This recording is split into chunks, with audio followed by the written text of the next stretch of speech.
Boa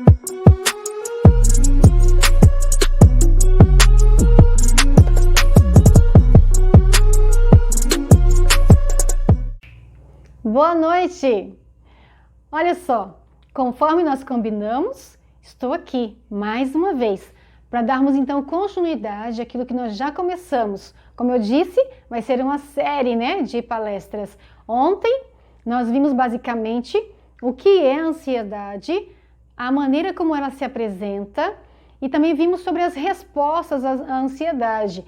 A gente inclusive imaginou bastante para que a gente pudesse compreender de maneira prática o que é a ansiedade. E nós vimos, que a ansiedade ela pode ser simplesmente uma resposta temporária, é uma situação que você meio que considerou perigoso, perigosa por conta de que era algo novo, Mas a gente também viu que quando a situação passa, você volta então à sua normalidade.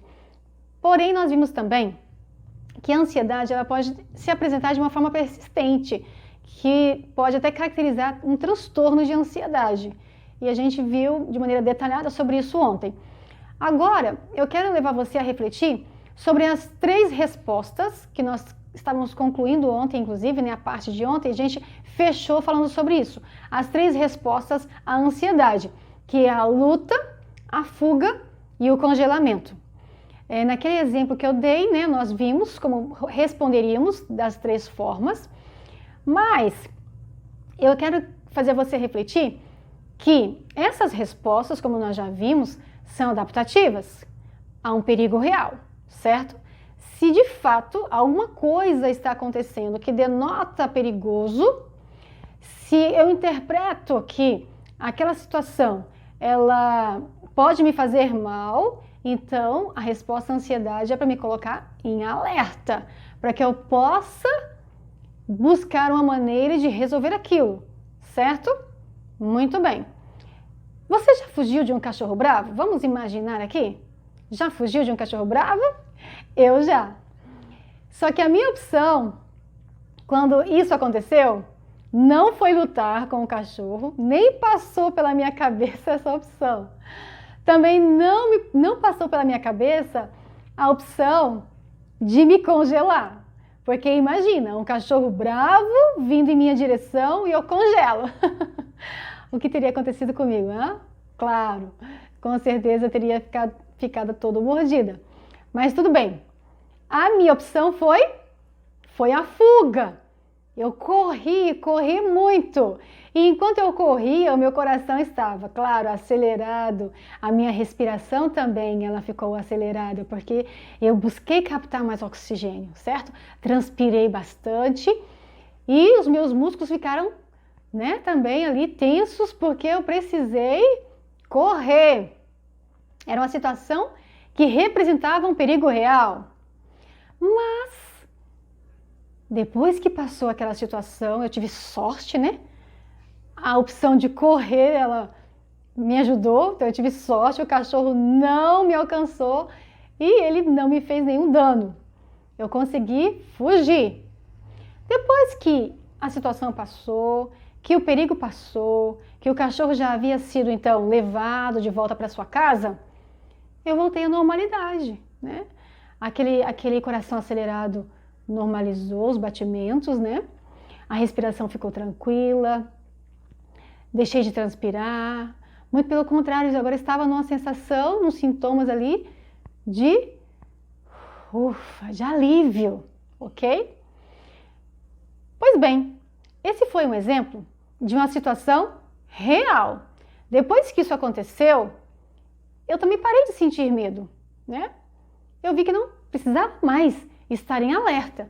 A situação já tinha passado, eu já tinha resolvido o problema.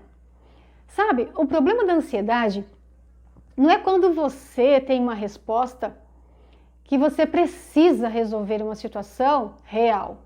O problema da ansiedade é quando você e eu tendemos a superestimar tanto a probabilidade quanto a intensidade de perigo e de ameaça. Imagina você se o alarme de segurança da sua casa fosse acionado cada vez que um passarinho voasse por perto. Seria perturbador, não seria? Seria muito perturbador se toda vez, né, que qualquer coisinha passasse perto desse alarme, ele acionasse aquele barulhinho estridente. Com ansiedade, não é diferente. Certo? Você frequentemente se vê pensando assim, que uma ameaça ou um perigo é muito provável de acontecer com você ou com seus entes queridos? Que provavelmente você vai ficar desempregado nesse momento de crise econômica por conta da pandemia? Esses pensamentos vêm à sua mente?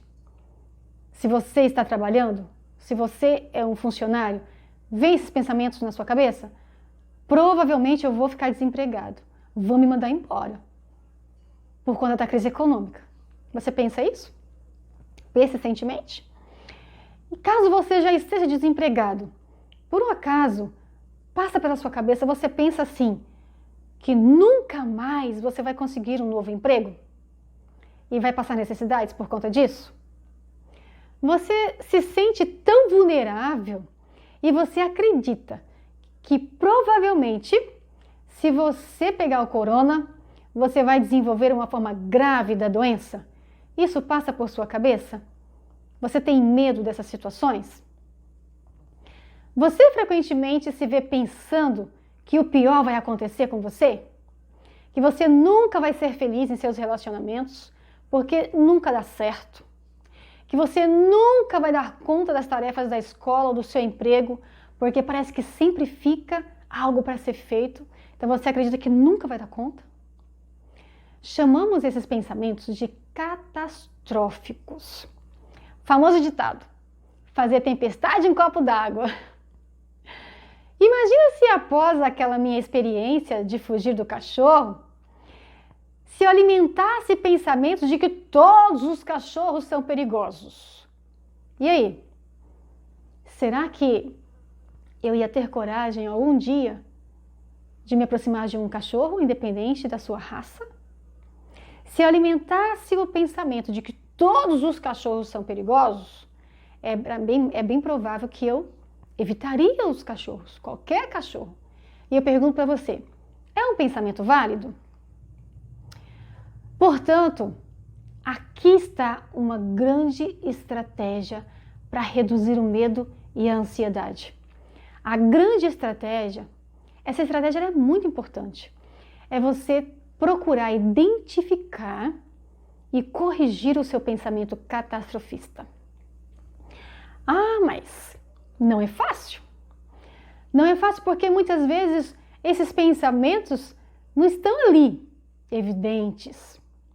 Mas olha só, em sua maioria, as vivências são comuns. Mas na ansiedade, nós tendemos a interpretar esses fatos como ameaçadores por pensarmos perigosamente. E aí catastrofizamos, tendemos a superestimar, a dar valor demais, a exagerar ou ser irrealistas sobre a probabilidade de que a pior das hipóteses, ou seja, a catástrofe, ela aconteça. E muitas vezes esses pensamentos a gente não percebe, são imperceptíveis, porque o pensamento catastrófico tende a acontecer muito rapidamente e de maneira automática. Por isso que muitas vezes a gente chama esses pensamentos de pensamentos automáticos. São pensamentos que acontecem de forma rápida, pensamentos ansiosos. Por isso, talvez você tenha dificuldade para identificar, para perceber seus pensamentos ansiosos. Você não precisa pensar. Ah, deixa eu ver, é hora de pensar ansiosamente. Não, isso não acontece. Em vez disso, você está pensando ansiosamente antes de se dar conta disso. Você não percebe. É automático. Você está pensando e nem se dá conta. Mas então, Rose, como que eu vou conseguir identificar esses pensamentos? Uma dica é você procurar identificar os gatilhos. E depois, quando estiver nessas situações, tentar identificar o seu pensamento enquanto está naquela situação, para você poder validá-lo ou não. Você tem que identificar se há exageros. Então, antes de você tentar identificar os pensamentos catastróficos, que são automáticos, procure tentar identificar qual é a situação, o que é o gatilho para que você então venha a ter esses pensamentos. Tá, qual que é a situação que me deixa ansioso ou ansiosa e que faz com que eu pense assim? Talvez seja mais fácil você identificar os pensamentos, identificando então primeiro as situações. Vou te dar um exemplo. Uma entrevista inesperada com o chefe. Você está lá no seu trabalho e de repente então vem lá a secretária do chefe e diz para você, olha, o chefe quer conversar com você. E aí? A probabilidade superestimada seria: ele vai me dizer que meu trabalho não é satisfatório. Ou eu devo ter cometido algum erro e não percebi. Então ele está me chamando para conversar, para me falar sobre isso. Percebe? E também aí vem a severidade superestimada, que é a pior hipótese. Você pode pensar assim: com certeza ele vai me demitir. Só pode ser isso. Consegue perceber? Uma situação inesperada. Ansiosos não gostam de situações inesperadas, de surpresas. E aí então o ansioso já faz uma probabilidade superestimada, já pensa o pior, né? Eu fiz alguma coisa errada. Ele vai reclamar de alguma coisa. E aí vem a pior das hipóteses, né? Então, se tem alguma coisa que eu estou devendo no cartório, se há alguma coisa que ele vai me chamar a atenção, tá, vai me demitir. Percebe? Para você ter uma ideia, ok? A terapia cognitiva, ela foi desenvolvida para ajudá-lo a aprender a neutralizar ou desativar esta mentalidade ansiosa que você possui. Para usar uma analogia com a informática, nos transtornos da ansiedade, a mentalidade ansiosa é como um vírus de computador que invade o seu sistema operacional, que é o nosso cérebro, né? E a terapia cognitiva comportamental, ela te ensina a detectar e neutralizar o vírus catastrófico, para que ele não tenha mais completo controle sobre a sua cognição, sobre o que você pensa. Entende? Por isso a TCC é uma abordagem da psicologia muito utilizada e muito bem empregada no tratamento da ansiedade. Portanto, o objetivo, o foco, é que você mude o modo como você pensa para mudar como você sente. Que daí você muda o modo como você sente. Então, a redução da ansiedade vai ocorrer quando o pensamento perigoso tiver sido desligado, ok? Mas aí você pode me dizer assim: Rose, me sinto impotente. A relação da ideia de perigo, a ansiedade, e de vulnerabilidade, ou seja, a impotência, pode ser expressa na seguinte fórmula: perigo superestimado, meu chefe vai reclamar do meu trabalho. Mais capacidade pessoal de enfrentamento subestimado, eu não vou conseguir lidar com essa situação, ele vai me demitir. Causa uma alta ansiedade. Então, existe uma relação entre essas duas situações. A relação da ideia de perigo e também de vulnerabilidade. Geralmente andam juntas, ok? É muito comum as pessoas ansiosas ter palpitações cardíacas inesperadas e então se preocupar com a possibilidade de ser um infarto, que é um pensamento perigoso, e de não conseguir chegar ao hospital a tempo, que é um pensamento de impotência, ok? Isso é muito comum. Vem um pensamento perigoso, né?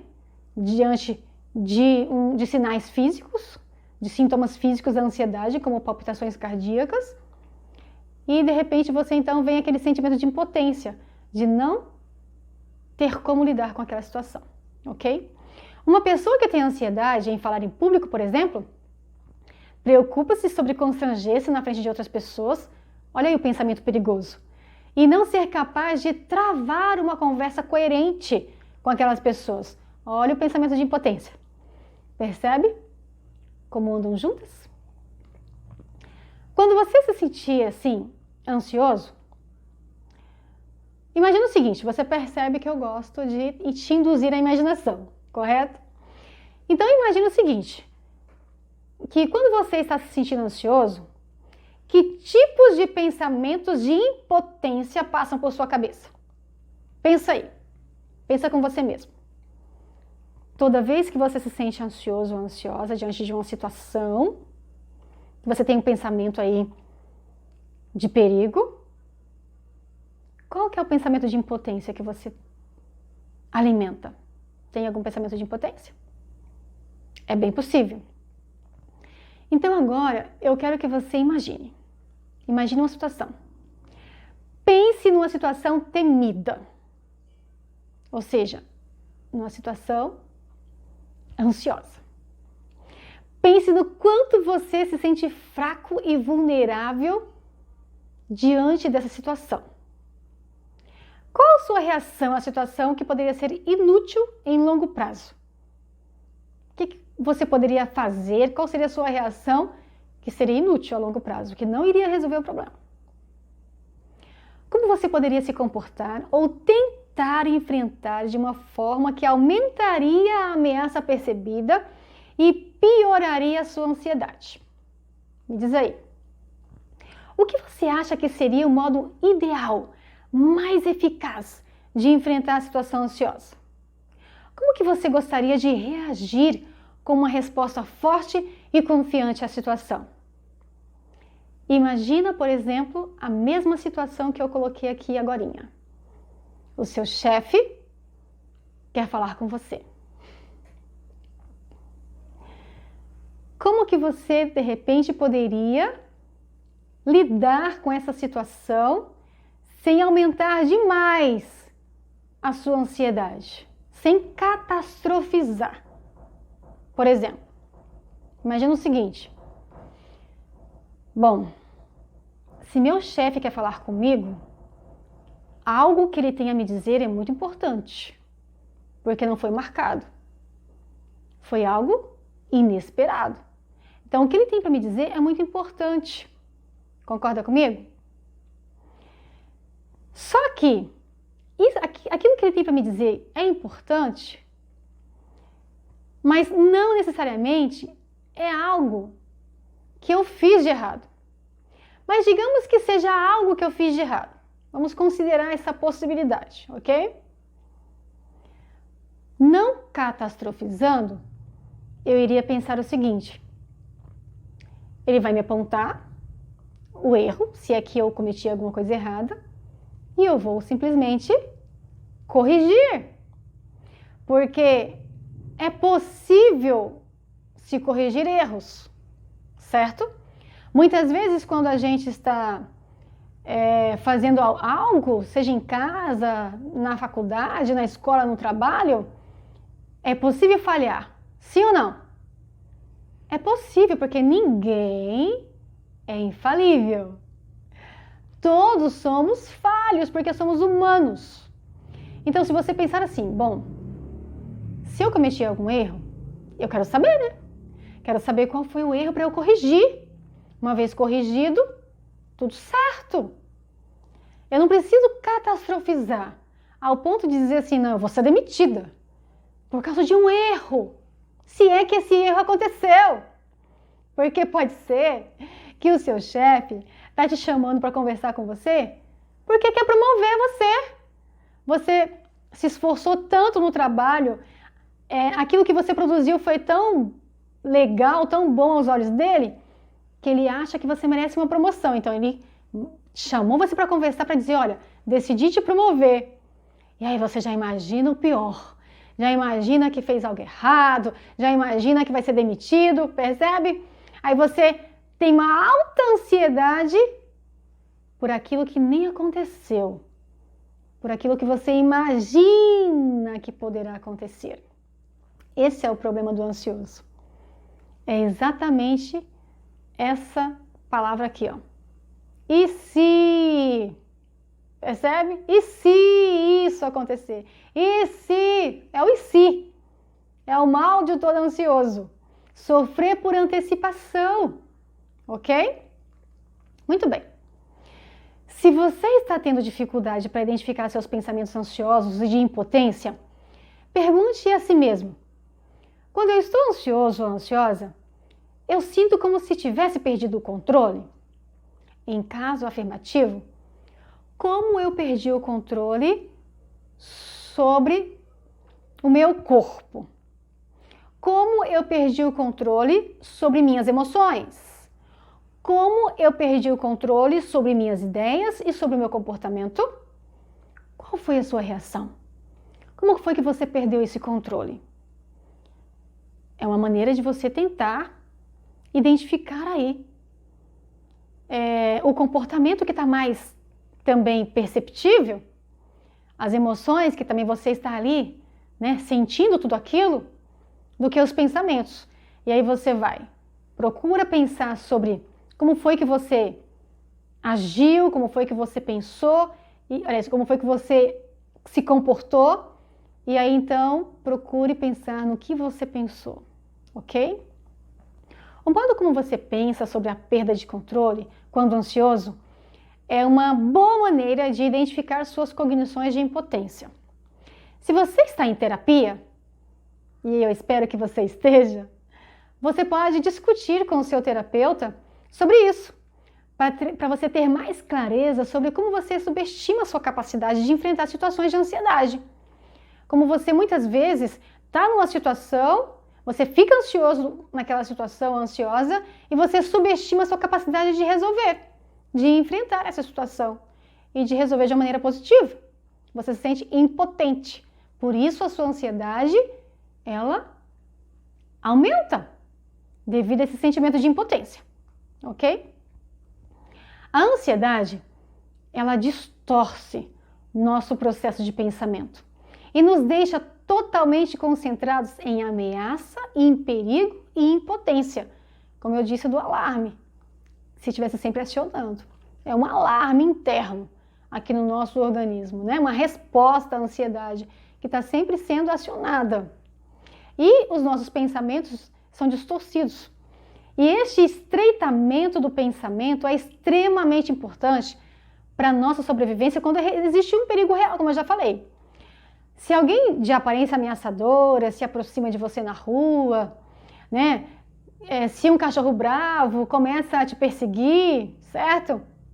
Se você avalia que aquela pessoa na rua vai te assaltar, né? Aí você precisa desse pensamento estreito para você realmente avaliar se aquela situação ela é perigosa ou não. Você avalia, peraí, esse homem está querendo me assaltar ou não? A situação aqui está demonstrando isso, ele está andando mais rápido, ele está vindo em minha direção. Você vai analisando, né? Esse estreitamento de pensamento é importante nessa situação, uma situação real. Peraí, esse cachorro está me perseguindo, esse cachorro é perigoso, quem sabe ele está vindo só para me cheirar, né? De repente ele está querendo se aproximar só para ter carinho e eu já estou achando que ele vai querer me atacar. Então esse estreitamento de pensamento é importante para você avaliar a situação, para saber se realmente é uma situação perigosa ou se é inofensiva. Nesse momento você não vai ficar olhando vitrines, verificando o seu telefone, planejar uma reunião, uma refeição. Nesse momento você precisa tomar uma decisão rápida e identificar um modo rápido também de resposta.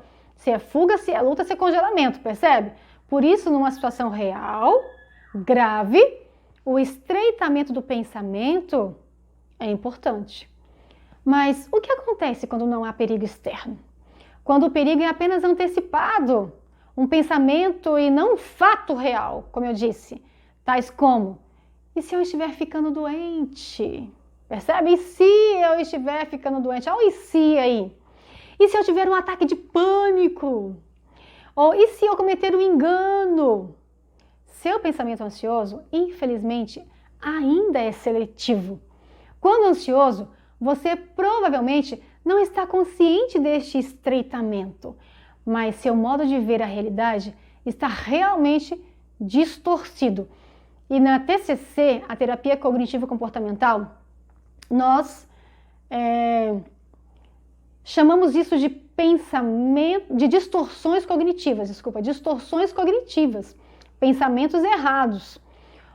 Quando esses erros de pensamento concentram a sua atenção exclusivamente na ameaça e no perigo, eles impossibilitam que você considere interpretações menos ameaçadoras ou inofensivas das situações. Ou seja, você exclui a possibilidade de ser uma situação inofensiva.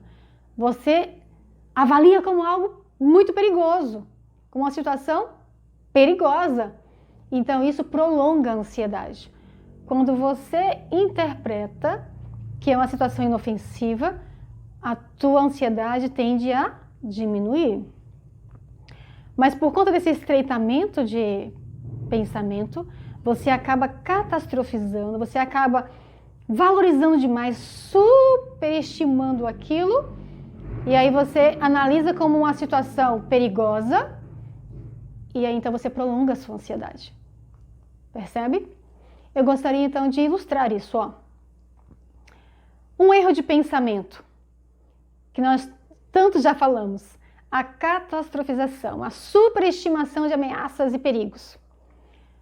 Uma definição: concentrar-se no pior desfecho possível em uma situação de ansiedade. E olha só exemplos que eu quero te passar aqui. Fique atento a esses exemplos. Pensar que um aperto no peito é sinal de um infarto. O peito apertou, meu Deus, estou infartando. Percebe? Presumir que seus amigos pensam que seu comentário é idiota. Pensar que você será demitido por cometer um erro em seu relatório. Cometi um erro no meu relatório, vou ser demitido. É você catastrofizar, é você pensar na pior hipótese, certo? É uma distorção cognitiva. Tirar conclusões precipitadas é outra distorção cognitiva. A definição dessa distorção é esperar que um desfecho temido seja extremamente provável. Olha exemplos. Esperar que você vai rodar em uma prova quando está inseguro apenas em uma questão. Prever que vai lhe dar um branco na cabeça durante um discurso. Prever que você ficará extremamente ansioso se fizer a viagem. Então você já está precipitando. Você já está pensando antecipadamente e já vai estar tirando conclusões antes de passar pela situação. São duas distorções cognitivas que precisam ser trabalhadas para que então o seu nível de ansiedade possa diminuir. Se você vem tendo repetidas vivências de ansiedade durante muitos meses e anos, é compreensível que você se sinta frustrado e até chateado com a ansiedade. Você poderia dizer assim: eu simplesmente detesto esse sentimento. Eu faria qualquer coisa, Rose, para me livrar disso. Ah, se pelo menos eu pudesse me sentir normal de novo como eu era antes. Você poderia dizer assim: olha, as pessoas desenvolvem algumas ideias melhores sobre a ansiedade do que eu. Elas tendem a pensar melhor do que eu em relação a isso. Só que o que acontece? Esses pensamentos que você vem desenvolvendo aí, de eu quero me livrar da ansiedade, as pessoas estão melhores do que eu, olha, eu não tenho mais vida, né? Olha só tudo que está acontecendo, se eu pudesse voltar a ser como antes, eu quero simplesmente acordar e não ter mais nenhum sintoma de ansiedade. Tudo isso vai fazer com que você desenvolva uma intolerância à sua própria ansiedade. E desenvolvendo essa intolerância à sua própria ansiedade, ela só tende a aumentar. Não vai ajudar em nada. Quando você repetidamente sente ansiedade, você pode desenvolver um medo da tensão, das palpitações do coração, da falta de ar sentidas durante episódios de ansiedade, acreditando que esses sintomas podem ter sérias consequências negativas para você, acreditando que esses sintomas podem te levar aí à morte. Muitas pessoas passam a ter pavor da excitação fisiológica da ansiedade e assim respondem rapidamente para evitá-la a todo custo e começam então a lutar contra a sua própria ansiedade. Por isso que desde ontem eu estou batendo na tecla para você. Não é desejar se livrar, não é desejar lutar, ver a sua ansiedade como um inimigo, porque não é. Nós já vimos que as respostas à ansiedade são adaptativas. Elas foram colocadas em você e em mim para que você e eu pudéssemos, então, ter um alerta a um perigo real, assim como as respostas à dor que nós vimos. Então, antes de você poder mudar esse pensamento automático sobre ameaça e perigo, antes de você poder mudar esses pensamentos, você precisa começar a mudar essa maneira de olhar para a sua ansiedade. Pare de lutar contra a sua ansiedade. Pare de ver a sua ansiedade como inimiga. Pare de desejar se livrar dela. Você precisa simplesmente aprender a conviver com ela, que é o tema da nossa série de palestras. A terapia cognitiva comportamental,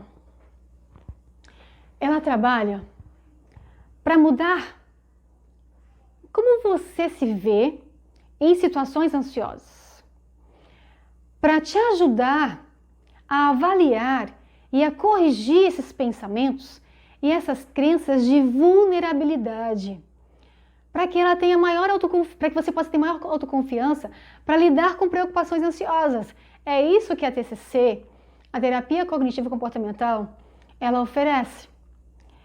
Oferece para você a chance e a oportunidade de mudar esses pensamentos automáticos sobre ameaça e perigo. Também para que você possa avaliar melhor as suas situações ansiosas. Para que você procure avaliar e corrigir esses pensamentos, validar esses pensamentos. Será que esse pensamento é válido?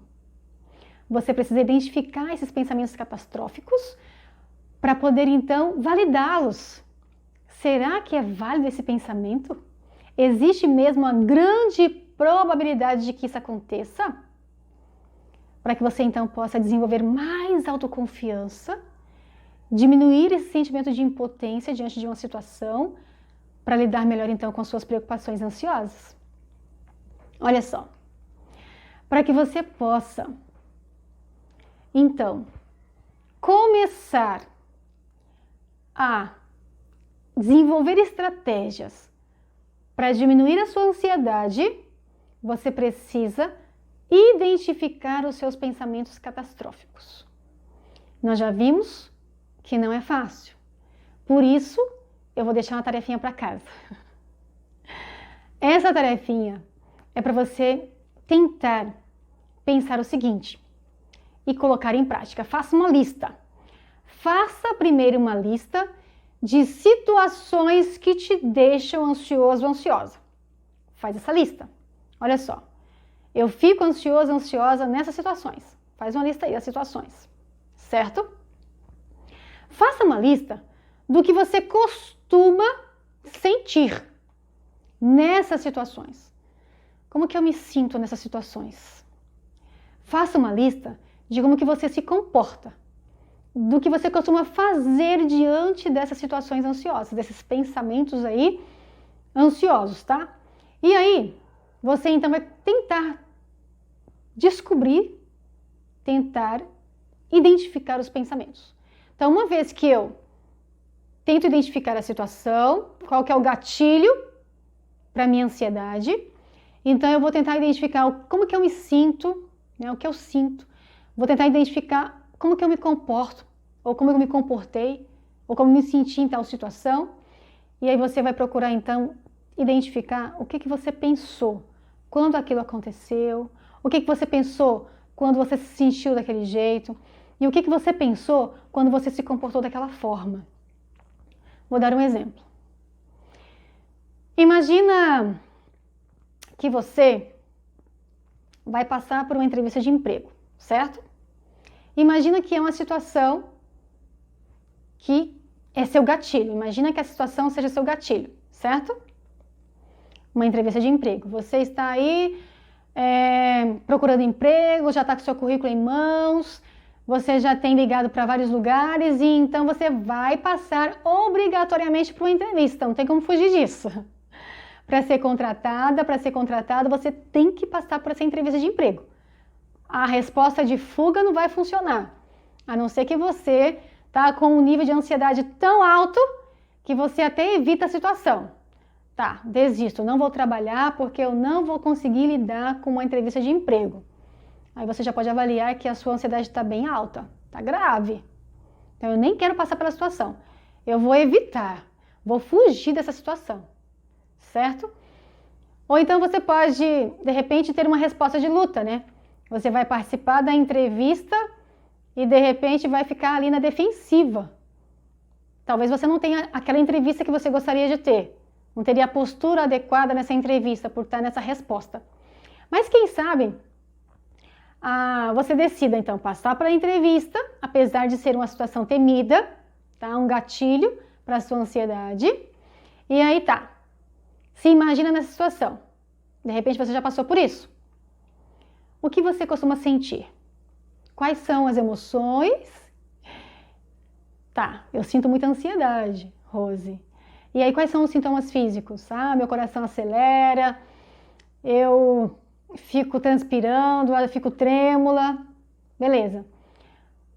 Como que você costuma se comportar? Como você se comportaria, melhor dizendo, nessa situação? Ou como você se comportou se você passou por isso? Tá, no meio da entrevista eu desisto da entrevista. Antes da entrevista eu já desisto da entrevista, como eu já falei, é um comportamento, né? Evitação é um comportamento. Eu digo para a pessoa que está me entrevistando, olha, eu acho que eu não estou qualificada para o emprego e eu saio da entrevista porque eu não quero continuar naquele momento ansioso. Ou eu digo que estou passando mal e peço para remarcar a entrevista para outro dia, porque fiquei muito ansiosa. E o que você possivelmente pensou nessa situação? Antes da entrevista e durante a entrevista. Tá, antes da entrevista eu posso catastrofizar, né? Posso pensar assim, olha, eu não vou conseguir fazer uma boa entrevista, olha a impotência aí. Eu vou me dar mal e eu não vou conseguir um emprego. Olha o pensamento de catastrofização aí, certo? Ou você pode pensar assim, isso vai aumentar seu nível de ansiedade, não vai ajudar você nessa entrevista. Ou você pode pensar assim, bom, eu vou ficar ansioso, ansiosa, talvez eu não consiga dar conta disso e eu não vou conseguir terminar a entrevista. E eu não vou conseguir emprego. Percebe? São pensamentos. Ou você pode pensar assim, eu não estou preparado, não estou preparada para essa entrevista, portanto eu não vou participar dessa entrevista agora, vou esperar mais um tempo. Percebe os pensamentos aí? Os pensamentos de ansiedade, de antecipação da situação. Durante a entrevista, você tendo os seus sintomas ansiosos, você pode, de repente, pensar assim, eu estou muito ansiosa, eu acho que ela está percebendo que eu estou trêmula, eu acho que ela está percebendo que eu estou desequilibrada, que eu perdi o controle aqui e ela não vai me dar esse emprego. Não vou conseguir o emprego porque eu estou muito ansioso, estou muito ansiosa durante a entrevista, certo? Aí, após a entrevista, você deu a entrevista, eles não vão dizer para você imediatamente se você vai ser contratado ou não, correto? Então, daí você vai para a tua casa. Após a entrevista, você pode pensar assim, eu fiz uma péssima entrevista. Nem eu me contrataria. Não vou conseguir um emprego. Percebe? E como que você pode se sentir? Triste. De repente, você pode até chorar pensando na possibilidade de ter feito uma péssima entrevista e de não conseguir o emprego. Percebe? E o que você pode fazer depois disso? Quem sabe evitar uma próxima entrevista e confirmar a ideia catastrófica de que você realmente não está preparada ainda para o emprego. Ok? Então, de maneira resumida, eu dei aí uma ideia de como você poderia estar fazendo a sua lista, tá? De situações temidas que te deixam ansioso, ansiosa, da maneira como você poderia se sentir ou se comportar e como você poderia estar pensando. Então, faça isso. Faça essa tarefinha de casa, porque na próxima palestra, que não vai acontecer amanhã, porque amanhã é dia de culto na minha igreja, então a nossa próxima palestra, ela vai acontecer na quinta-feira, e nós vamos nos aprofundar mais nesse assunto, ok? Sobre distorções cognitivas, como você procurar maneiras de mudar, né? De lidar melhor com essas distorções, como você mudar essas distorções, uma estratégia para você mudar essas distorções, tá? Essa maneira de pensar. Portanto, fique ligado, porque você já deve ter percebido na minha fala de que para que a sua ansiedade diminua, você precisa identificar os seus pensamentos catastróficos para mudar esses pensamentos, que são distorções cognitivas, erros de pensamento, para que então você possa ter então uma melhor resposta à ansiedade e ela venha diminuir, ok? Esse é o segredo. Então vamos lá. Até a próxima palestra.